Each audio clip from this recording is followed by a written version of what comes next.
Hi guys, I'm making this video to help you with the discussion for Unit 1. So every time you do a discussion, first of all, I recommend that you grab a piece of paper and do these notes along with me and then use these notes when you complete your discussion.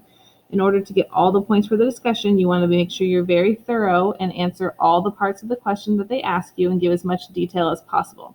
So these videos for each discussion are going to be really helpful for you. So make sure you write these down and then use them when you're completing your discussion. So Unit 1 discussion is talking about functions. So you just learned a lot about functions in this unit. So first, what makes a relation a function? So this is really important because this is one of the questions on the discussion. So for a relation to be a function, each input has exactly one output. So if it follows that rule, each input has exactly one output, then it is a function. So a couple examples here. I just made these little tables. These are input-output tables. So here's an example of an input-output table that would be a function. So here's my inputs. I just used 1, 2, 3, 4. And let's say the outputs are 2, 4, 6, 8, just doubling every time. Each input has one output. So this is a function. We can also have one, let's just use 1, 2, 3, 4 again. So same inputs.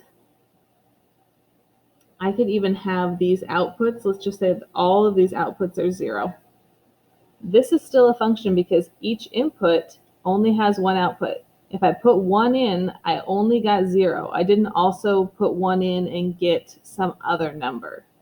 So it's okay that all of these have the same output. That's fine, as long as each of the inputs only has one output. So here's an example of one that does not work. So let's do like this.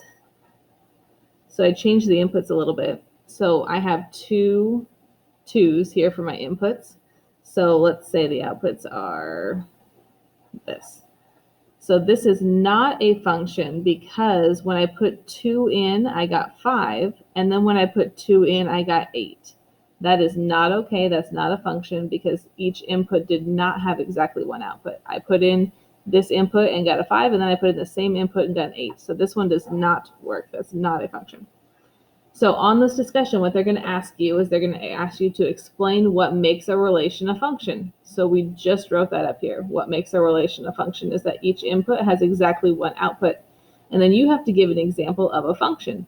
So you may not use either of these two. If you try to use one of these two, I won't give you the points. You come up with your own example of a function and you write an input-output table for that function. So that is how you do the discussion for Unit 1.